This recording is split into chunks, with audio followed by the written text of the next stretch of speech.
Hello friends, welcome back. ಇವತ್ತು ಈ ವಿಡಿಯೋದಲ್ಲಿ ಎಕ್ಸ್ಪ್ಲೇನ್ ಮಾಡ್ತಿರೋಂಥ ಮೂವಿ ಬಂದು 2017 ಕೊರಿಯನ್ ಲ್ಯಾಂಗ್ವೇಜಲ್ಲಿ ರಿಲೀಸ್ ಆಗಿರೋಂಥ ಮೂವಿ ಎ ಡೇ. ಇದರ IMDb ರೇಟಿಂಗ್ 6.9 ಇದೆ ಔಟ್ ಆಫ್ 10 ಮತ್ತು ಇದೊಂದು ಮಿಸ್ಟ್ರಿ ಥ್ರಿಲ್ಲರ್ ಜೋನರ್ ಮೇಲೆ ಬೇಸ್ಡ್ ಆಗಿದೆ. ಸೊ ಮೂವಿ ಸ್ಟಾರ್ಟಿಂಗ್ನಲ್ಲಿ 2017 May 17 9:50 AM ಅಂತ ತೋರಿಸ್ತಾರೆ. ಅದಾಗಿದ ತಕ್ಷಣ ಕಿಮ್ ಅನ್ನೋ ಒಬ್ಬ ವ್ಯಕ್ತಿ ಅವನ ಅಸಿಸ್ಟೆಂಟ್ ಜೊತೆ ಫ್ಲೈಟಲ್ಲಿ ಮಲಗಿರ್ತಾನೆ. ಬೇಸಿಕಲಿ ಅವರಿಬ್ಬರು UN ಆರ್ಗನೈಸೇಷನ್ ಮೀಟಿಂಗ್ನ ಅಟೆಂಡ್ ಮಾಡಿ ವಾಪಸ್ ಅವ್ರ ಹೋಮ್ ಕಂಟ್ರಿಗೆ ಬರ್ತಾ ಇರ್ತಾರೆ. ಸಡನ್ನಾಗಿ ಕಿಮ್ಗೆ ನಿದ್ದೆಯಿಂದ ಎಚ್ಚರ ಆಗುತ್ತೆ. ಆವಾಗ ಹೇರ್ ಹೋಸ್ಟೆಸ್ ಬಂದು, ಸರ್ ನನಗೆ ನಿಮ್ಮದು ಆಟೋಗ್ರಾಫ್ ಸಿಗುತ್ತಾ ಅಂತ ಕೇಳ್ತಾಳೆ. ಆ ಸೀನ್ ನೋಡಿದ ತಕ್ಷಣ ನಮಗೆ ಅರ್ಥ ಆಗುತ್ತೆ ಕಿಮ್ ತುಂಬಾ ಫೇಮಸ್ ಪರ್ಸನ್, ಜೊತೆಗೆ ಪ್ರೊಫೆಷ್ನಲಿ ಡಾಕ್ಟರ್ ಆಗಿರ್ತಾನೆ ಅಂತ. ನೆಕ್ಸ್ಟ್ ಸೀನಲ್ಲಿ ಕಿಮ್ ಅವ್ನ ಫೋನ್ ತೆಗೆದು ನೋಡ್ತಾನೆ. ಸೊ ಕಿಮ್ ಅವ್ರ ಮಗಳು ಯೂನ್ ಜಾಂಗ್ಗೆ ಎಷ್ಟೊಂದು ಮೆಸೇಜಸ್ ಮತ್ತು ಫೋನ್ ಕಾಲ್ಸ್ ಮಾಡಿರ್ತಾನೆ. ಬಟ್ ಅವ್ರ ಮಗಳು ಯೂನ್ ಜಾಂಗ್ ಕಡೆಯಿಂದ ಯಾವುದೇ ಥರ ರಿಪ್ಲೈ ಬಂದಿರಲ್ಲ. ಬೇಸಿಕಲಿ ಕಿಮ್ ಒಬ್ಬ ಫೇಮಸ್ ಜೊತೆಗೆ ಬ್ಯುಸಿಯೆಸ್ಟ್ ಡಾಕ್ಟರ್ ಆಗಿರ್ತಾನೆ. ಅದು ಅಲ್ಲದೆ ಅವ್ರ ಮಗಳು ಯೂನ್ ಜಾಂಗ್ ಜೊತೆ ಜಾಸ್ತಿ ಟೈಮ್ ಸ್ಪೆಂಡ್ ಮಾಡೋಕ್ಕೆ ಆಗ್ತಾ ಇರಲ್ಲ. ಸೊ ಇದೊಂದು ರೀಸನಿಂದ ಯೂನ್ ಜಾಂಗ್ಗೆ ಅವ್ರ ಅಪ್ಪ ಮೇಲೆ ತುಂಬಾ ಕೋಪ ಇರುತ್ತೆ. ಇವನ್ ಯೂನ್ ಜಾಂಗ್ ಫ್ರೆಂಡ್ಸು ಕೂಡ ಅವಳಿಗೆ ರೇಗಿಸ್ತಾರೆ. ಅದೇನು ಅಂದರೆ, ನಿಮ್ಮಪ್ಪ ತುಂಬಾ ಫೇಮಸ್ ಅಂತೀಯ, ಆದರೆ ಯಾವತ್ತೂ TVಯಲ್ಲಿ ನೋಡಿಲ್ಲ. ಬಟ್ ನಮ್ಮಪ್ಪಂದಿರೇನು ಫೇಮಸ್ ಅಲ್ಲ, ಆದರೂ ನಮ್ಮನ್ನ ಸ್ಕೂಲಿಗೆ ಬಿಡೋಕ್ಕೆ ದಿನ ಬರ್ತಾರೆ, ಜೊತೆಗೆ ಗಿಫ್ಟ್ಸು ಕೊಡ್ತಾರೆ. ಆದರೆ ನಿಮ್ಮಪ್ಪ ನಿಂಗೇನೂ ಮಾಡಿಲ್ಲ ಅಂತ ಹೇಳ್ತಾರೆ. ಸೊ ಅದನ್ನು ಕೇಳಿದ ತಕ್ಷಣ ಯೂನ್ ಜಾಂಗ್ಗೆ ತುಂಬಾ ಬೇಜಾರಾಗ್ಬಿಡುತ್ತೆ. ಸೊ ನೆಕ್ಸ್ಟ್ ಸೀನಲ್ಲಿ ಫ್ಲೈಟ್ ಏರ್ಪೋರ್ಟಿಗೆ ಲ್ಯಾಂಡ್ ಆಗುತ್ತೆ. ಕಿಮ್ ಮತ್ತು ಅವ್ರ ಅಸಿಸ್ಟೆಂಟ್ ಏರ್ಪೋರ್ಟಿಂದ ಆಚೆ ಬರ್ತಾ ಇರ್ತಾರೆ. ಸೊ ಅವಾಗ ಅವ್ರ ಅಸಿಸ್ಟೆಂಟ್ ಹೇಳ್ತಾನೆ, ನಾವು VIP ಗೇಟ್ ಯೂಸ್ ಮಾಡೋಣ ಅಂತ. ಬಟ್ ಕಿಮ್ ಕೇಳ್ತಾನೆ ಎಂತಕ್ಕೆ ಅಂತ. ಅವಾಗ ಅವ್ರ ಅಸಿಸ್ಟೆಂಟ್ ಹೇಳ್ತಾನೆ, ನಾವು ಬೇಗ ಹೋಗ್ಬೋದು ಅಂತ. ಯಾಕಂದರೆ ಅವರಿಬ್ಬರು ಒಂದು ಮೀಟಿಂಗ್ನ ಅಟೆಂಡ್ ಮಾಡಬೇಕಾಗಿರುತ್ತೆ. ಸೊ ಅದೇ ಟೈಮಲ್ಲಿ ಒಬ್ಬ ಚಿಕ್ಕ ಹುಡುಗ ನೆಲದ ಮೇಲೆ ಬಿದ್ದೋಗ್ತಾನೆ. ಅದನ್ನು ನೋಡಿದ ತಕ್ಷಣ ಅವ್ರ ಮದರ್ಗೆ ತುಂಬಾ ಟೆನ್ಷನ್ ಸ್ಟಾರ್ಟ್ ಆಗುತ್ತೆ. ಯಾಕಂದರೆ ಆ ಹುಡುಗನ ಬಾಯೊಳಗಡೆ ಏನೋ ಸಿಕ್ಕಾಕೊಂಡಿರುತ್ತೆ. ಅದನ್ನು ನೋಡಿದ ತಕ್ಷಣ ಕಿಮ್ ಅವನ ಹತ್ರ ಹೋಗಿ ಅವ್ನಿಗೆ ಹೆಲ್ಪ್ ಮಾಡ್ತಾನೆ. ಅವ್ನ ನೆಕ್ಕಲ್ಲಿರೋಂಥ ಕ್ಯಾಂಡಿನ ಆಚೆ ತೆಗಿತಾನೆ. ಸೊ ಅದನ್ನು ನೋಡಿದ ತಕ್ಷಣ ಅಲ್ಲಿರೋಂಥ ಜನ ಎಲ್ಲರೂ ಕಿಮ್ಗೆ ಅಪ್ರಿಷಿಯೇಟ್ ಮಾಡ್ತಾರೆ. ಬಟ್ ಕಿಮ್ ಅಲ್ಲಿಂದ ಸೈಲೆಂಟಾಗಿ ಹೊರಟೋಗ್ತಾನೆ. ಅದಾಗಿದ ತಕ್ಷಣ ಕಿಮ್ನ ಇಂಟರ್ವ್ಯೂ ಮಾಡೋಕ್ಕೆ ಆಲ್ಮೋಸ್ಟ್ ಎಂಟೈರ್ ಮೀಡಿಯಾನೇ ಬಂದಿರುತ್ತೆ. ಸೊ ಅವ್ರು ಮಾತಾಡೋದ್ರಿಂದ ನಾವು ಅರ್ಥ ಮಾಡ್ಕೊಬೋದು ಕಿಮ್ UN ಇಂದ ಸಿಯೋಲಿಗೆ ಬಂದಿರ್ತಾನೆ. ಸೊ UN ಅಂದರೆ ಯುನೈಟೆಡ್ ನೇಷನ್ ಆರ್ಗನೈಸೇಷನ್ ಆಗಿರುತ್ತೆ. ಸೊ ಈ ಆರ್ಗನೈಸೇಷನ್ದು ಮೇನ್ ಏಮ್ ಬಂದು ವರ್ಲ್ಡಲ್ಲಿ ಪೀಸ್ನ ಮೇಂಟೈನ್ ಮಾಡೋದು. ಸೊ ಕಿಮ್ ಅಲ್ಲಿರೋಂಥ ಜನರನ್ನ ಮತ್ತು ಆ ಪ್ಲೇಸಲ್ಲಿರೋಂಥ ಕಂಡೀಷನ್ಸ್ನ ನೋಡೋಕ್ಕೆ ಹೋಗಿರ್ತಾನೆ. ಅದೇ ಟೈಮಲ್ಲಿ ಒಬ್ಬ ರಿಪೋರ್ಟರ್ ಕೇಳ್ತಾನೆ, ನೀವು ಟೆರರಿಸ್ಟ್ಗೂ ಟ್ರೀಟ್ಮೆಂಟ್ ಕೊಡ್ತಾ ಇದ್ದೀರಾ ಅಂತ. ಸೊ ಅದಕ್ಕೆ ಕಿಮ್ ರಿಪ್ಲೈ ಮಾಡ್ತಾನೆ, ಯಾರು ನೀಡಲ್ಲಿದ್ದಾರೋ ಅವ್ರಿಗೆ ನಾನು ಹೆಲ್ಪ್ ಮಾಡೇ ಮಾಡ್ತೀನಿ. ಮತ್ತು ಇನ್ನೊಬ್ಬ ರಿಪೋರ್ಟರ್ ಕ್ವಶನ್ ರೈಸ್ ಮಾಡ್ತಾನೆ, ಅದೇನು ಅಂದರೆ, ನೀವು ಚಿಕ್ಕ ವಯಸ್ಸಲ್ಲೇ ತುಂಬ ದೊಡ್ಡ ಸಾಧನೆ ಮಾಡಿದ್ದೀರಾ, ಅದರೇಂತಕ್ಕೆ ನೀವು ಹಾಸ್ಪಿಟ್ಲಲ್ಲಿರೋಂಥ ನಿಮ್ಮ ಜಾಬ್ನ ಬಿಟ್ಬಿಟ್ರಿ ಅಂತ. ಆವಾಗ ಕಿಮ್ ರಿಪ್ಲೈ ಮಾಡ್ತಾನೆ, 3 years ಬ್ಯಾಕ್ ನನ್ನ ಮಗಳು ಯೂನ್ ಜಾಂಗ್ ಆಲ್ಮೋಸ್ಟ್ ಸಾಯೋಂಥ ಸ್ಟೇಜಲ್ಲಿದ್ಲು. ಸೊ ಅದೊಂದು ರೀಸನಿಂದ ನಾನು ಹಾಸ್ಪಿಟ್ಲಲ್ಲಿರೋಂಥ ನನ್ನ ಜಾಬ್ನ ಮತ್ತು ಹಾಸ್ಪಿಟ್ಲನ್ನ ಬಿಟ್ಬಿಟ್ಟೆ ಅಂತ. ಅದೇ ಟೈಮಲ್ಲಿ ಕಿಮ್ ಅಸಿಸ್ಟೆಂಟ್ ಕ್ಯಾಮ್ರಾ ಒಳಗೆ ಬಂದು ಹೇಳ್ತಾನೆ, we love you Yoon Jung. So ಇವಾಗ ಅವಳು ಪರ್ಫೆಕ್ಟ್ ಕಂಡೀಷನಲ್ಲೇ ಇದ್ದಾಳೆ. ಆದರೂ ಅವಳೊಂಥರ ಓವರ್ ಎಮೋಷ್ನಲ್ ಹುಡುಗಿ, ಜೊತೆಗೆ ಕೈಂಡ್ ಆಫ್ ಟೆಂಪರ್ಮೆಂಟಲ್. ಅದು ಅಲ್ಲದೆ ಅವ್ರ ಅಪ್ಪ ಕಂಡ್ರೆ ಅವಳಿಗೆ ತುಂಬಾ ಕೋಪ ಬರುತ್ತೆ. ಬಟ್ ಮನಸ್ಸೊಳಗೆ ತುಂಬಾ ಇಷ್ಟಪಡ್ತಾಳೆ. ಸೊ ಅದನ್ನು ಕೇಳಿದ ತಕ್ಷಣ ಅಲ್ಲಿರೋಂಥ ಎಲ್ಲ ರಿಪೋರ್ಟರ್ಸ್ ನಗ್ತಾ ಇರ್ತಾರೆ. ಸೊ ಅಲ್ಲಿಗೆ ಮೀಟಿಂಗ್ ಎಂಡ್ ಆಗುತ್ತೆ. ಇನ್ನೊಂದು ಕಡೆ ಯೂನ್ ಜಾಂಗ್ ಅವ್ರ ಫ್ರೆಂಡ್ಸ್ ಜೊತೆ ಗೇಮ್ಸ್ ಪಾರ್ಲರಲ್ಲಿ ಈ ಕವರೇಜ್ನ TVಯಲ್ಲಿ ಲೈವಲ್ಲಿ ನೋಡ್ತಾ ಇರ್ತಾಳೆ. ಸೊ ಸ್ಟಾರ್ಟಿಂಗ್ನಲ್ಲಿ ಅವಳಿಗೆ ತುಂಬಾ ಖುಷಿ ಆಗ್ತಾ ಇರುತ್ತೆ, ಯಾಕಂದರೆ ಅವ್ರ ಅಪ್ಪ TVಯಲ್ಲಿ ಕಾಣಿಸ್ಕೊಂಡ್ರು ಅಂತ. ಬಟ್ ಯಾವಾಗ ಕಿಮ್ ಅಸಿಸ್ಟೆಂಟ್ ಓವರ್ ಎಮೋಷ್ನಲ್ ಆಗಿ ಮಾತಾಡ್ದ, ಅದು ನೋಡಿದ ತಕ್ಷಣ ಯೂನ್ ಜಾಂಗ್ಗೆ ಅವ್ರ ಫ್ರೆಂಡ್ಸ್ ಮುಂದೆ ತುಂಬಾ ಎಂಬ್ಯಾರಿಸ್ ಫೀಲ್ ಆಗ್ತಾ ಇರುತ್ತೆ. ಸೊ ಆವಾಗಲೇ ಅವಳಿಗೆ ತುಂಬಾ ಕೋಪ ಬರುತ್ತೆ. ಅದಕ್ಕೆ ಅವಳು ಅವ್ರ ಅಪ್ಪನಿಗೆ ಮೆಸೇಜ್ ಹಾಕ್ತಾಳೆ. ಅದು ನೋಡಿದ ತಕ್ಷಣ ಕಿಮ್ಗೆ ತುಂಬಾ ಖುಷಿ ಆಗುತ್ತೆ, ಅಟ್ಲೀಸ್ಟ್ ಇವಾಗಾದರೂ ರಿಪ್ಲೈ ಬಂತಲ್ವಾ ಅಂತ. ಸೊ ಅವ್ನು ಫೈನಲಿ ಅವಳಿಗೆ ಕಾಲ್ ಮಾಡಿ ತುಂಬಾ ಕನ್ವಿನ್ಸ್ ಮಾಡ್ತಾನೆ. ಆಮೇಲೆ ಹೇಳ್ತಾನೆ, ನಾನು ನಿಮಗೆ ಗಿಫ್ಟ್ ತರ್ತಾ ಇದ್ದೀನಿ ಅಂತ. ಅದನ್ನು ಕೇಳಿದ ತಕ್ಷಣ ಯೂನ್ ಜಾಂಗ್ಗೆ ತುಂಬಾ ಖುಷಿ ಆಗುತ್ತೆ. ಆಮೇಲೆ ಹೇಳ್ತಾಳೆ, ಮಧ್ಯಾಹ್ನವರೆಗೂ ನಾನು ನಿಮಗೆ ಕಾಯ್ತಾ ಇರ್ತೀನಿ ಅಂತ. ಸೊ ಆವಾಗ ನಮಗೆ 2 ಸೀನ್ನ ಸೈಡ್ ಬೈ ಸೈಡ್ ತೋರಿಸ್ತಾರೆ. ಒಂದು ಕಡೆ ಕಿಮ್ ಬೇಗ ಕಾರ್ ತೊಗೊಂಡು ಟೋಲ್ಗೆ ಟ್ಯಾಕ್ಸ್ ಪೇ ಮಾಡಿ ಅವ್ರ ಮಗಳನ್ನ ಮೀಟ್ ಮಾಡೋಕ್ಕೆ ಹೋಗ್ತಾ ಇರ್ತಾನೆ. ಇನ್ನೊಂದು ಕಡೆ ಯೂನ್ ಜಾಂಗ್ ಅವ್ರ ಅಪ್ಪನ ನೋಡಬೇಕು ಅಂತ ಹೇಳಿ ತುಂಬ ಖುಷಿಯಿಂದ ರೋಡಲ್ಲಿ ಆಟ ಆಡ್ಕೊಂಡು ನಿಧಾನವಾಗಿ ನಡ್ಕೊಂಡು ಹೋಗ್ತಾ ಇರ್ತಾಳೆ. ಸೊ ಇಬ್ಬರು ಒಬ್ಬರನ್ನ ಮೀಟ್ ಮಾಡೋಕ್ಕೆ ತುಂಬಾ ಕ್ಯೂರಿಯಾಸಿಟಿಯಲ್ಲಿರ್ತಾರೆ. ಅದೇ ಟೈಮಲ್ಲಿ ಕಿಮ್ ಒಂದು ಆ್ಯಕ್ಸಿಡೆಂಟ್ನ ಮೈನ್ ರೋಡಲ್ಲಿ ನೋಟಿಸ್ ಮಾಡ್ತಾನೆ. ಸೊ ಇವಾಗ ಕಿಮ್ ಹತ್ರ 2 ಆಪ್ಷನ್ಸ್ ಇದೆ. ಒಂದು, ಅವ್ರ ಮಗಳನ್ನ ಮೀಟ್ ಮಾಡೋಕ್ಕೆ ಬೇಗ ಹೋಗಬೇಕು, ಇಲ್ಲ ಕಾರ್ ಆ್ಯಕ್ಸಿಡೆಂಟ್ ಆಗಿರೋಂಥ ಜನಕ್ಕೆ ಹೆಲ್ಪ್ ಮಾಡಬೇಕು.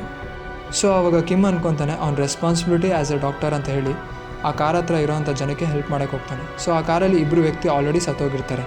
ಒಬ್ಬ ಕಾರಲ್ಲಿರೋಂಥ ಟ್ಯಾಕ್ಸಿ ಡ್ರೈವರ್, ಇನ್ನೊಬ್ಳು ಪ್ಯಾಸೆಂಜರ್ ಆಗಿರ್ತಾಳೆ. ಸೊ ಕಿಮ್ ಬೇಗ ಅಲ್ಲಿರೋಂಥ ಜನರ ಹೆಲ್ಪ್ ತೊಗೊಂಡು ಅವರಿಬ್ಬರನ್ನ ಆಂಬುಲೆನ್ಸ್ಗೆ ಶಿಫ್ಟ್ ಮಾಡ್ತಾನೆ. ಸೊ ಶಿಫ್ಟ್ ಮಾಡಿದ ತಕ್ಷಣ ಅವ್ರ ಮಗಳನ್ನ ಮೀಟ್ ಮಾಡೋಕ್ಕೆ ಹೋಗ್ತಾನೆ. ಸೊ ಹೋಗೋಕ್ಕಿಂತ ಮುಂಚೆ ಕಿಮ್ ಅವ್ರ ಮಗಳಿಗೆ ಕಾಲ್ ಮಾಡಿ ಹೇಳ್ತಾನೆ, ಸಾರಿ ನಾನು ಬರೋದು ಲೇಟ್ ಆಗುತ್ತೆ, ಬಟ್ ಡೆಫಿನೆಟ್ಲಿ ಬಂದೇ ಬರ್ತೀನಿ ಅಂತ. ಅದೇ ಟೈಮಲ್ಲಿ ಕಿಮ್ ಮತ್ತು ನಾವು ಆಡಿಯನ್ಸ್ ಇಬ್ಬರು ನೋಡ್ತೀವಿ, ಅದೇ ಮೈನ್ ರೋಡಲ್ಲಿ ಯೂನ್ ಜಾಂಗ್ ಬಾಡಿ ಇರುತ್ತೆ. ಅದಕ್ಕೆ ಅವ್ನು ಓಡೋಗಿ ಅವಳ ಬಾಡಿ ನೋಡಿದ ತಕ್ಷಣ ಕಂಪ್ಲೀಟ್ಲಿ ಶಾಕಲ್ಲಿ ಹೊರಟೋಗ್ತಾನೆ. ಯಾಕಂದರೆ ಅವ್ನು ಎಕ್ಸ್ಪೆಕ್ಟೇ ಮಾಡಿರಲ್ಲ ಅಲ್ಲಿ ಸತ್ತಿರೋಂಥ ಬಾಡಿ ಬಂದು ಯೂನ್ ಜಾಂಗ್ದಂತ. ಸೊ ಸಡನ್ನಾಗಿ ನಮಗೆ ಆ ಸೀನ್ ಅಲ್ಲೇ ಕಟ್ ಆಗಿಬಿಡುತ್ತೆ. ಮತ್ತು ಕಿಮ್ ವಾಪಸ್ ಅದೇ ಫ್ಲೈಟಲ್ಲಿ ನಿದ್ದೆಯಿಂದ ಎದ್ದೇಳ್ತಾನೆ. ಸೊ ಆವಾಗ ಆಡಿಯನ್ಸ್ಗೆ ಕನ್ಫ್ಯೂಸ್ ಆಗುತ್ತೆ, ಅವನು ಅದೇ ಫ್ಲೈಟಲ್ಲಿ ಹೇಗೆ ವಾಪಸ್ ಬಂದ ಅಂತ. ಎದ್ದ ತಕ್ಷಣ ಸೇಮ್ ಇನ್ಸಿಡೆಂಟ್ಸ್ ಮತ್ತೆ ರಿಪೀಟ್ ಆಗೋಕ್ಕೆ ಸ್ಟಾರ್ಟ್ ಆಗ್ತಾ ಹೋಗುತ್ತೆ. ಸೊ ನಾವು ಸ್ಟಾರ್ಟಿಂಗ್ ಸೀನಲ್ಲಿ ನೋಡ್ದಂಗೆ ಹೇರ್ ಹಾಸ್ಟೆಸ್ ಮತ್ತೆ ಕಿಮ್ ಹತ್ರ ಬಂದು ಆಟೋಗ್ರಾಫ್ ಕೇಳ್ತಾಳೆ. ಅದು ಅಲ್ಲದೆ ಆ ಚಿಕ್ಕ ಹುಡುಗನ ಬಾಯಲ್ಲಿರೋಂಥ ಕ್ಯಾಂಡಿನ ಆಚೆ ತೆಗಿತಾನೆ. ಮೀಟಿಂಗ್ನ ಅಟೆಂಡ್ ಮಾಡಿ ಕಾರ್ ತೊಗೊಂಡು ಟೋಲ್ಗೆ ಟ್ಯಾಕ್ಸ್ ಪೇ ಮಾಡ್ದೇ ಯುನ್ಜಾಂಗ್ನ ಮೀಟ್ ಮಾಡೋಕ್ಕೆ ಕಿಮ್ ಹೋಗ್ತಾ ಇರ್ತಾನೆ. ಸೊ ಈ ಎಲ್ಲ ಟೈಮಲ್ಲೂ ಅವ್ನಿಗೆ ಕನ್ಫ್ಯೂಷನ್ ಇರುತ್ತೆ, ಏನಕ್ಕೆ ಎಲ್ಲ ಸೀನು ಮತ್ತೆ ರಿಪೀಟ್ ಆಗ್ತಾ ಇದೆ ಅಂತ. ಎಗೇನ್ ಕಿಮ್ ಆ ಆಕ್ಸಿಡೆಂಟ್ ಸ್ಪಾಟಿಗೆ ಬಂದಿದ ತಕ್ಷಣ ಮತ್ತೆ ಅವ್ರ ಮಗಳು ಬಾಡಿ ಸಿಗುತ್ತೆ. ಅದನ್ನು ನೋಡಿದ ತಕ್ಷಣ ಮತ್ತೆ ಅವನು ಕಂಪ್ಲೀಟ್ ಶಾಕ್ ಆಗಿ ಜೊತೆ ಕನ್ಫ್ಯೂಸ್ ಆಗ್ತಾ ಇರುತ್ತೆ, ಏನಕ್ಕೆ ಈ ಥರ ಆಗ್ತಾ ಇದೆ ಅಂತ. ಬಟ್ ನಮಗೆ ಆ ಸೀನ್ ಅಲ್ಲೇ ಎಂಡ್ ಆಗುತ್ತೆ. ಮತ್ತೆ ಕಿಮ್ ಥರ್ಡ್ ಟೈಮ್ ಫ್ಲೈಟಲ್ಲಿ ಎದ್ದೊಳ್ತಾನೆ. ಸೊ ನಿಮಗೆ ಇವಾಗ ಕನ್ಫ್ಯೂಸ್ ಆಗ್ತಾ ಇರ್ಬೋದು ಏನಾಗ್ತಿದೆ ಅಂತ. ಸಿಂಪಲಾಗಿ ಹೇಳಬೇಕು ಅಂದರೆ ಅಲ್ಲೊಂದು ಲೂಪ್ ಕ್ರಿಯೇಟ್ ಆಗಿದೆ. ಅದೇನೆಂದರೆ ಕಿಮ್ ಯಾವಾಗ ಅವ್ರ ಮಗಳು ಡೆಡ್ ಬಾಡಿ ಹತ್ರ ಹೋಗ್ತಾನೆ ಆವತ್ತಿನ ದಿವಸ ಮೀನ್ಸ್ ಆ ಡೇ ರಿಪೀಟ್ ಆಗ್ತಾ ಇರುತ್ತೆ. ಆ ಟೈಮ್ ಎಕ್ಸಾಕ್ಟ್ಲಿ ಬಂದು 12:30 ಆಗಿರುತ್ತೆ. ಸೊ ಆ ದಿನ ಏನಕ್ಕೆ ರಿಪೀಟ್ ಆಗ್ತಿದೆ ಅನ್ನೋ ರೀಸನ್ ನಮಗೆ ಕ್ಲೈಮ್ಯಾಕ್ಸಲ್ಲಿ ಗೊತ್ತಾಗುತ್ತೆ. ಸೊ ಎದ್ದ ತಕ್ಷಣ ಎಷ್ಟೊಂದು ಸತಿ ಲೂಪ್ಸ್ ರಿಪೀಟ್ ಆಗ್ತಾನೆ ಇರುತ್ತೆ. ಕಿಮ್ ಯಾವಾಗಲೂ ಫ್ಲೈಟಿಂದ ಇಳಿತಾನೆ. ಸೊ ಇಳಿದ ತಕ್ಷಣ ಆ ಚಿಕ್ಕ ಹುಡುಗನಿಗೆ ಪ್ರತಿ ಸಲ ಸೇವ್ ಮಾಡ್ತಾನೆ ಇರ್ತಾನೆ. ಅದು ಅಲ್ಲದೆ ಮೀಟಿಂಗ್ನ ಕೆಲವೊಂದು ಸತಿ ಅಟೆಂಡ್ ಮಾಡ್ತಾನೆ. ಎಷ್ಟೊಂದು ಸತಿ ಅಟೆಂಡ್ ಮಾಡ್ದೇ ಕಾರ್ ತೊಗೊಂಡು ಟೋಲ್ಗೆ ಟ್ಯಾಕ್ಸ್ ಪೇ ಮಾಡ್ದೇ ಡೈರೆಕ್ಟಾಗಿ ಆಕ್ಸಿಡೆಂಟ್ ಸೀನಿಗೆ ಬರ್ತಾನೆ. ಈವನ್ ಅವನು ಎಷ್ಟೊಂದು ಡಿಫ್ರೆಂಟ್ ರೋಡ್ಸ್ನ ಟ್ರೈ ಮಾಡ್ತಾನೆ, ಅಟ್ಲೀಸ್ಟ್ ಅವ್ರ ಮಗಳ ಹತ್ರ ಬೇಗ ರೀಚ್ ಆಗ್ಬೋದು ಅಂತ. ಬಟ್ ಪ್ರತಿ ಸಲ ಕಿಮ್ ರೀಚ್ ಆಗೋಕ್ಕಿಂತ ಮುಂಚೆನೇ ಅವ್ರ ಮಗಳು ಸಾಯ್ತಾ ಇರ್ತಾಳೆ. ಒಂದು ಸತಿ ಅಂತೂ ಕಿಮ್ ಕಣ್ಮುಂದೆನೇ ಆ ಟ್ಯಾಕ್ಸಿ ಆಲ್ರೆಡಿ ಯುನ್ಜಾಂಗ್ನ ಗುದ್ಕೊಂಡು ಹೋಗ್ತಾ ಇರುತ್ತೆ. ಮೀನ್ಸ್ ಟ್ಯಾಕ್ಸಿದು ಯಾವಾಗ ಆಕ್ಸಿಡೆಂಟ್ ಆಗಿರುತ್ತೆ ಸ್ಟಾರ್ಟಿಂಗ್ ಸೀನಲ್ಲಿ, ಅದೇ ಟ್ಯಾಕ್ಸಿನೇ ಕಿಮ್ ಅವ್ರ ಮಗಳು ಯುನ್ಜಾಂಗ್ನ ಸಾಯಿಸಿದ್ದು. ಅದಕ್ಕೆ ಕಿಮ್ ರೀಚ್ ಆದ್ರೂ ಅವ್ರ ಮಗಳನ್ನ ಕಾಪಾಡೋಕ್ಕಾಗಲ್ಲ. ಅದು ಅಲ್ಲದೆ ಅವ್ನು ಎಷ್ಟೊಂದು ಸತಿ ಬರೋಕ್ಕಿಂತ ಮುಂಚೆನೇ ಅವ್ರ ಮಗಳು ಆಲ್ರೆಡಿ ಸತ್ತೋಗಿರ್ತಾಳೆ. ಸೊ ಎಲ್ಲಿವರೆಗೂ ಅವನು ಯುನ್ಜಾಂಗ್ನ ಸೇವ್ ಮಾಡಲ್ಲ, ಅಲ್ಲಿಗಂಟ ಈ ಲೂಪ್ ರಿಪೀಟ್ ಆಗ್ತಾನೇ ಇರುತ್ತೆ. ಅದೇ ಟೈಮಲ್ಲಿ ಲೀ ಅನ್ನೋ ಒಬ್ಬ ವ್ಯಕ್ತಿ ಬಂದು ಕಿಮ್ ಕಾಲರ್ ಹಿಡ್ಕೊಂಡು ಕೇಳ್ತಾನೆ, ಏನಾಗ್ತಿದೆ ಇಲ್ಲಿ, ನನಗೇಂತಕ್ಕೆ ಪ್ರತಿ ದಿವಸ ರಿಪೀಟ್ ಆಗ್ತಾಯಿದೆ, ಅದು ಅಲ್ಲದೆ ನೀನು ಯಾರು. ಸೊ ನಮ್ಗೆ ಇವಾಗ ಏನು ಅರ್ಥ ಆಗುತ್ತೆ ಅಂದರೆ ಈ ಲೂಪ್ ಅಥವಾ ಏನು ಈ ದಿನ ರಿಪೀಟ್ ಆಗ್ತಾಯಿದೆ ಅದು ಕಿಮ್ ಒಬ್ಬನಿಗೆ ಅಲ್ಲ, ಲೀಗೂ ಸೇಮ್ ಎಕ್ಸ್ಪೀರಿಯನ್ಸ್ ಆಗ್ತಾಯಿದೆ ಅಂತ. ಸೊ ಇವಾಗ ನೀವು ಲೀ ಪಾಯಿಂಟ್ ಆಫ್ ಇಂದ ಫುಲ್ ಲೂಪ್ನ ನೋಡ್ಬೋದು. ಅದೇನೆಂದರೆ ಲೀ ಬೇಸಿಕಲಿ ಒಬ್ಬ ಆ್ಯಂಬ್ಯುಲೆನ್ಸ್ ಡ್ರೈವರ್ ಆಗಿರ್ತಾನೆ. ಆಮೇಲೆ ಆ ಟ್ಯಾಕ್ಸಿಯಲ್ಲಿರುವಂಥ ಪ್ಯಾಸೆಂಜರ್ ಬೇರೆ ಯಾರೂ ಅಲ್ಲ, ಲೀ ವೈಫ್ ಮೀ ಕ್ಯೋಂಗ್ ಆಗಿರ್ತಾಳೆ. ಅದು ಅಲ್ಲದೆ ಲೀ ಕಿಮ್ ಥರನೇ ಎಷ್ಟೊಂದು ಸತಿ ಅವ್ರ ವೈಫ್ನ ಕಾಪಾಡೋಕ್ಕೆ ಟ್ರೈ ಮಾಡ್ತಾನೆ. ಬಟ್ ಪ್ರತಿ ಸಲ ಅವ್ನು ಬರೋಕ್ಕಿಂತ ಮುಂಚೆನೇ ಅವ್ರ ವೈಫ್ ಡೆಡ್ ಬಾಡಿ ನೋಡಿದ ತಕ್ಷಣ ಆ ಸೀನ್ ಅಲ್ಲಿಗೆ ಕಟ್ ಆಗುತ್ತೆ. ಮತ್ತು ಅವ್ನಿಗೆ ಆ ಡೇ ರಿಪೀಟ್ ಆಗ್ತಾ ಇರುತ್ತೆ. ಸೊ ಇವಾಗ ಲೀಗೆ ಕನ್ಫರ್ಮ್ ಆಗುತ್ತೆ ಈ ಲೂಪ್ ಅವರಿಬ್ಬರಿಗೆ ರಿಪೀಟ್ ಆಗ್ತಿದೆ ಅಂತ. ಅದು ಅಲ್ಲದೆ ಎಲ್ಲಿಗಂಟ ಲೀ ಅವ್ನ ವೈಫ್ ಮೀ ಕ್ಯೋಂಗ್ನ ಮತ್ತು ಕಿಮ್ ಅವ್ರ ಮಗಳು ಯುನ್ಜಾಂಗ್ನ ಸೇವ್ ಮಾಡಲ್ಲ, ಅಲ್ಲಿಗಂಟ ಅವರಿಬ್ಬರಿಗೆ ಈ ಲೂಪ್ ರಿಪೀಟ್ ಆಗ್ತಾನೇ ಇರುತ್ತೆ. ಅದನ್ನು ಕೇಳಿದ ತಕ್ಷಣ ಕಿಮ್ಗೆ ತುಂಬಾ ಕನ್ಫ್ಯೂಷನ್ ಸ್ಟಾರ್ಟ್ ಆಗುತ್ತೆ. ಸೊ ಅವರಿಬ್ಬರು ಮತ್ತೆ ನ್ಯೂ ಲೂಪ್ಗೆ ಎಂಟರ್ ಆಗಿದ್ದ ಮುಂಚೆ ಒಂದು ಮೀಟಿಂಗ್ ಸ್ಪಾಟ್ನ ಡಿಸೈಡ್ ಮಾಡ್ತಾರೆ. ಸೊ ಆವಾಗ ಮತ್ತೆ ಆ ಸೀನ್ ಬ್ಲ್ಯಾಕ್ಔಟ್ ಆಗುತ್ತೆ. ಸೊ ಅವರಿಬ್ಬರು ನ್ಯೂ ಲೂಪ್ಗೆ ಎಂಟರ್ ಆಗಿದ ತಕ್ಷಣವೇ ಅವ್ರು ಫಿಕ್ಸ್ ಮಾಡಿರೋಂಥ ಸ್ಪಾಟಲ್ಲಿ ಮೀಟ್ ಆಗ್ತಾರೆ. ಸೊ ಆವಾಗ ಅವರಿಬ್ಬರು ಡಿಸೈಡ್ ಮಾಡ್ತಾರೆ ನಾವು ಹೇಗಾದರೂ ಮಾಡಿ ಮೀ ಕ್ಯೋಂಗ್ ಮತ್ತು ಯುನ್ಜಾಂಗ್ನ ಸೇವ್ ಮಾಡಲೇಬೇಕು ಅಂತ. ಅವ್ರು ಎಷ್ಟೊಂದು ಸತಿ ಲೂಪ್ಸ್ ಕ್ರಿಯೇಟ್ ಆಗುತ್ತೆ ಮತ್ತು ಎಂಡ್ ಆಗುತ್ತೆ. ಬಟ್ ಪ್ರತಿ ಸಲ ಅವರಿಬ್ಬರು ರೀಚ್ ಆಗೋಕ್ಕಿಂತ ಮುಂಚೆನೇ ಅವರಿಬ್ಬರು ಸಾಯ್ತಾ ಇರ್ತಾರೆ. ಅವರಿಬ್ಬರು ಕಂಟಿನ್ಯೂಸ್ಲಿ ಫೇಲ್ ಆದಮೇಲೆ ಲೀ ಅವ್ನ ವೈಫ್ಗೆ ಕಾಲ್ ಮಾಡೋಕ್ಕೆ ಟ್ರೈ ಮಾಡ್ತಾನೆ, ಕ್ಯಾಬ್ ತೊಗೊಬೇಡ ಅಂತ ಹೇಳೋಣ ಅಂತ. ಬಟ್ ಅವ್ನ ವೈಫ್ ಅವ್ನ ಕಾಲ್ನ ರಿಸೀವೇ ಮಾಡಲ್ಲ. ಯಾಕಂದರೆ ಮೀ ಕ್ಯೋಂಗ್ಗೆ ಲೀ ಮೇಲೆ ತುಂಬಾ ಕೋಪ ಇರುತ್ತೆ. ಅದು ಅಲ್ಲದೆ ಬೇಸಿಕಲಿ ಮೀ ಕ್ಯೋಂಗ್ ಒಂದು ಮಗು ಬೇಕಾಗಿರುತ್ತೆ. ಬಟ್ ಲೀ ಅವನಿರೋಂಥ ಕಂಡೀಷನ್ಸಿಂದ ಅವ್ನಿಗೆ ಅದು ಇಷ್ಟ ಇರಲ್ಲ. ಸೊ ಅದಕ್ಕೆ ಲೀ ಒಂದು ಪ್ಲ್ಯಾನ್ ಮಾಡ್ತಾನೆ. ಅದೇನೆಂದರೆ ಕಲ್ಲು ತೊಗೊಂಡು ಅವ್ನ ತಲೆ ಮೇಲೆ ಹೊಡ್ಕೊಂಡು ಪೊಲೀಸ್ ಸ್ಟೇಷನ್ಗೆ ಹೋಗಿ ಕಂಪ್ಲೇಂಟ್ ಕೊಡ್ತಾನೆ. ಅದೇನೆಂದರೆ ಒಬ್ಬ ಟ್ಯಾಕ್ಸಿ ಡ್ರೈವರ್ ನನಗೆ ಹೊಡೆದ್ಬಿಟ್ಟು ಹೋದ, ಸೊ ಬೇಗ ಅವ್ನು ಹಿಡ್ಕೊಳ್ಳಿ ಅಂತ. ಅಟ್ಲೀಸ್ಟ್ ಇದರಿಂದನಾದರೂ ಆ ಟ್ಯಾಕ್ಸಿ ಡ್ರೈವರ್ ಸಿಕ್ಕಾಕೊಂಡ್ರೆ ಆಕ್ಸಿಡೆಂಟ್ನ ಸ್ಟಾಪ್ ಮಾಡ್ಬೋದು ಅಂತ. ಫೈನಲಿ ಲೀ ಮತ್ತು ಕಿಮ್ ತುಂಬಾ ಟಯರ್ಡ್ ಆಗಿರ್ತಾರೆ. ಆದರೂ ಅವ್ರ ಫೇಲ್ಯೂರ್ನ ಆಕ್ಸೆಪ್ಟ್ ಮಾಡಿದೆ ಹೇಗಾದ್ರು ಮಾಡಿ ನಾವು ಅವರಿಬ್ಬರನ್ನ ಸೇವ್ ಮಾಡಲೇಬೇಕು ಅಂತಿರ್ತಾರೆ. ಕಿಮ್ ಮೀಟಿಂಗಲ್ಲಿರುವಾಗ ಸಡನ್ನಾಗಿ ಲೈವಲ್ಲಿ ಬಂದು ಅವ್ರ ಮಗಳಿಗೆ ಹೇಳ್ತಾನೆ, ಅಪ್ಪ ನಿನ್ನ ತುಂಬ ಲವ್ ಮಾಡ್ತಾರೆ, ಅದು ಅಲ್ಲದೆ ಡೆಫಿನೆಟ್ಲಿ ನಾನು ನಿನ್ನ ಮೀಟ್ ಮಾಡ್ತೀನಿ ಅಂತ ಹೇಳಿ ಮೀಟಿಂಗ್ ಸ್ಪಾಟ್ನ ಚೇಂಜ್ ಮಾಡಿಬಿಡ್ತಾನೆ.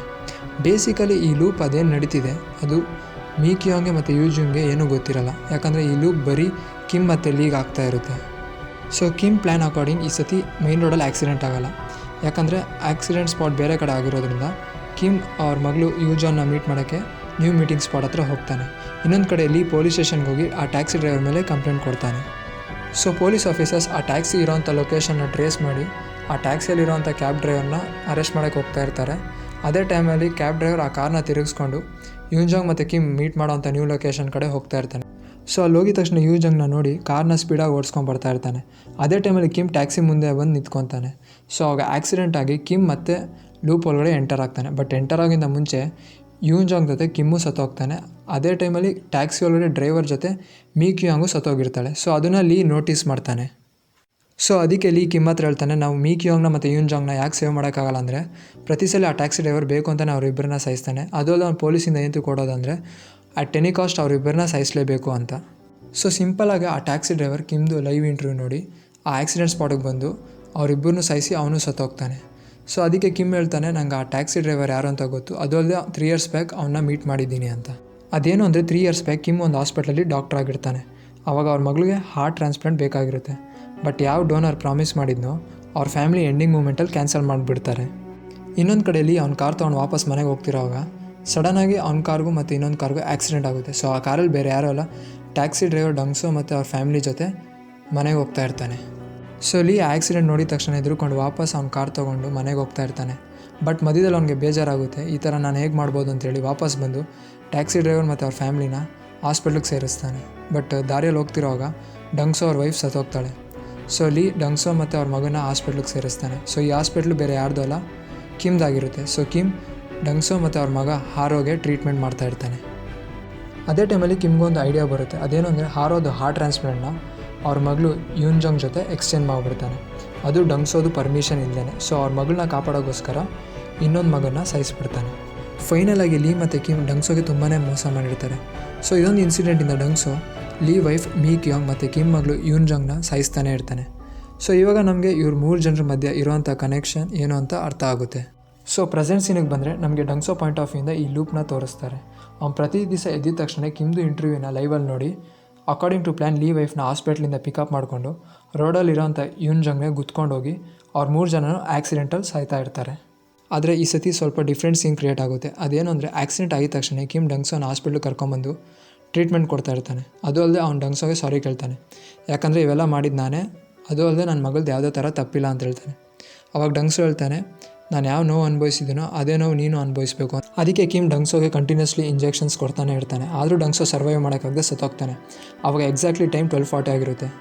ಸೊ ಇವಾಗ ಕಿಮ್ ನೋಟಿಸ್ ಮಾಡ್ತಾನೆ, ಅದೇನಂದರೆ ಈ ಲೂಪ್ ಯಾವಾಗಲೂ 12:30ಗೆ ಎಂಡ್ ಆಗುತ್ತೆ. ಅದು ಅಲ್ಲದೆ ಆಕ್ಸಿಡೆಂಟು ಆಲ್ರೆಡಿ ಆಗೋಗಿದೆ. ಸೊ ಲೀ ಮತ್ತು ಕಿಮ್ಗೆ ಇವಾಗ ಗೊತ್ತಾಗುತ್ತೆ, ಅದೇನಂದರೆ ಈ ಲೂಪ್ಗೆ ಮೇನ್ ರೀಸನ್ ಬಂದು ಡಂಗ್ಸೋ. ಸೊ ಈ ಲೂಪಿಂದ ಅವರಿಬ್ಬರು ಆಚೆ ಬರಬೇಕು ಅಂದರೆ ಮತ್ತು ಮೀ ಕ್ಯಾಂಗ್ ಮತ್ತು ಯೂನ್ಜಂಗ್ನ ಸೇವ್ ಮಾಡಬೇಕಂದ್ರೆ ಅಟ್ ಎನಿ ಕಾಸ್ಟ್ ಅವ್ರು ಡಂಗ್ಸೋನ ಬದುಕಿಸಲೇಬೇಕು, ಅದು ಬಿಟ್ಟರೆ ಅವ್ರಿಗೆ ಬೇರೆ ಆಪ್ಷನ್ ಇಲ್ಲ ಅಂತ. ಡಂಗ್ಸೋ ಸತ್ತಿದ ತಕ್ಷಣ ಮತ್ತೆ ಲೂಪ್ ಸ್ಟಾರ್ಟ್ ಆಗುತ್ತೆ. ಅದಕ್ಕೆ ಲೀ ಇವಾಗ ಮೀ ಕ್ಯಾಂಗ್ ಸಿಸ್ಟರ್ಗೆ ಕಾಲ್ ಮಾಡಿ ಅವಳು ಎಲ್ಲಿದ್ದಾಳೆ ಅಂತ ತಿಳ್ಕೊಂಡು ಅವಳನ್ನ ಮೀಟ್ ಮಾಡೋಕ್ಕೆ ಹೋಗ್ತಾನೆ. ಸೊ ಲೀ ಬಂದಿದ ತಕ್ಷಣ ಗೊತ್ತಾಗುತ್ತೆ ಅವ್ನ ವೈಫ್ ಅಬೋರ್ಷನ್ ಮಾಡ್ಸೋಕ್ಕೆ ಹಾಸ್ಪಿಟ್ಲಿಗೆ ಬಂದಿದ್ದಾಳೆ ಅಂತ. ಅದು ಅಲ್ಲದೆ ಲೀ ಆಲ್ರೆಡಿ ಅಲ್ಲಿರೋದ್ರಿಂದ ಮೀ ಕ್ಯಾಂಗ್ ಸೇಫ್ ಆಗಿರ್ತಾಳೆ. ಆದರೆ ಇನ್ನೊಂದು ಕಡೆ ಕಿಮ್ ಲೀನ ತಡೆಯೋಕ್ಕೆ ಹೋಗ್ತಾನೆ, ಯಾಕಂದರೆ ಎಲ್ಲ ಲೂಪ್ಗೆ ಎಂಡಿಂಗ್ ಮಾಡಬೇಕು ಅಂದರೆ ಅವ್ರು ಡಂಗ್ಸೋನ ಸೇವ್ ಮಾಡಬೇಕಾಗಿರುತ್ತೆ. ಸೊ 3 ಜನನ ಆಕ್ಸಿಡೆಂಟ್ ಸ್ಪಾಟ್ ಹತ್ರ ಬರ್ತಾರೆ. As usual cab driver Dongsoo car ತೊಗೊಂಡು ಯೂನ್ಜಂಗ್ನ ಸೈಸಕ್ಕೆ ಬರ್ತಾ ಇರ್ತಾನೆ. ಆದರೆ ಈ ಸಲ ಕಿಮ್ ಬಂದು ಅವ್ನ ಕಾರ್ಗೆ ಡಿಕ್ಕಿ ಹೊಡೆದು ಆಕ್ಸಿಡೆಂಟ್ನ ಸ್ಟಾಪ್ ಮಾಡ್ತಾನೆ. ಸೊ ಇದರಿಂದ ಯೂನ್ಜಂಗ್ ಕೂಡ ಸೇಫ್ ಆಗ್ತಾಳೆ. ಅದೇ ಟೈಮಲ್ಲಿ ಲೀ ಡಂಗ್ಸೋನ ಸಾಯಿಸೋಕ್ಕೆ ಹೋಗ್ತಾನೆ. ಅದು ನೋಡಿದ ತಕ್ಷಣ ಕಿಮ್ ಅವನ್ನ ತಡೆಯೋಕ್ಕೆ ಹೋಗ್ತಾನೆ.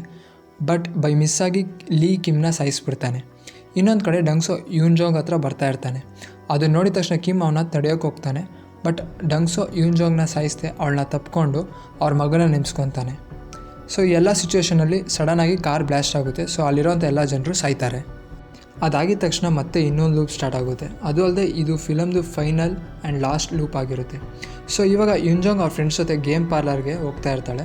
ಅದೇ ಟೈಮಲ್ಲಿ ಡಂಗ್ಸೋ ಬಂದು ಅವಳನ್ನ ಕರ್ಕೊಂಡೋಗಿ ಇಬ್ಬರು ಪಾರ್ಕಲ್ಲಿ ಕೂತ್ಕೊಂಡು ಮಾತಾಡ್ತಾ ಇರ್ತಾರೆ.